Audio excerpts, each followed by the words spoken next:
Belajar dari kehidupan Raja Yosia. Raja Yosia sejak kecil, sejak mudanya telah mencari Tuhan dengan sungguh-sungguh dan membuat Tuhan mengangkat dia menjadi raja di usia 8 tahun.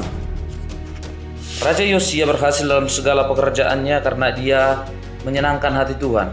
Raja Yosia membuat Israel berkenan di hadapan Tuhan dan mentahirkan semua bangsa Israel, dan kemudian membangun mezbah bagi Tuhan, dan juga dia membersihkan bait suci.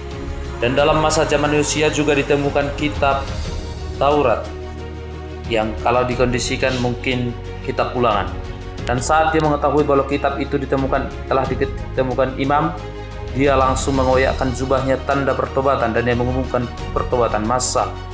Dan zaman Yosia menjadi zaman yang sangat baik ketika perayaan terbesar yang pernah ada di zaman tertulis dalam kitab Samuel.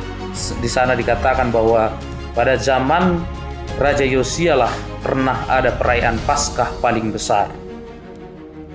Raja Yosia telah mencatatkan sejarah sebagai raja yang berhasil, raja yang sangat cukup luar biasa, dan raja yang sangat disukai oleh Tuhan. Favor hidupnya itu disukai oleh Tuhan. Namun di kala keberhasilan itu kita harus melihat dari jendela lain. Bagaimana Raja Yosia meninggal bukan karena taat kepada Tuhan. Raja yang paling taat, yang paling disukai oleh Tuhan, dan yang paling menyukakan hati Tuhan semasa hidupnya, namun pada akhirnya gagal pada destiny yang di akhir hidupnya gagal pada salah satu puncak destiny karena ia bertindak di luar dari pimpinan Tuhan.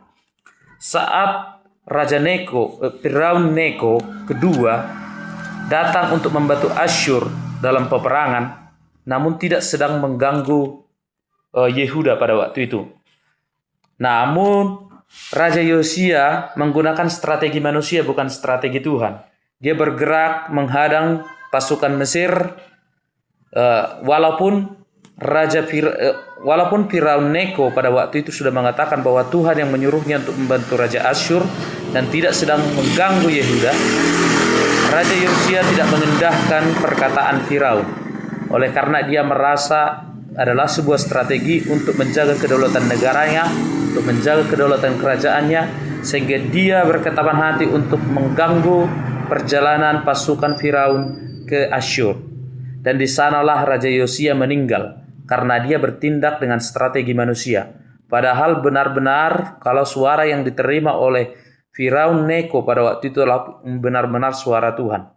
Sehingga itulah yang membuat salah satu kegagalan besar bagi raja yang sangat taat itu, karena pada akhirnya dia tidak taat dan dia menggunakan strategi manusia.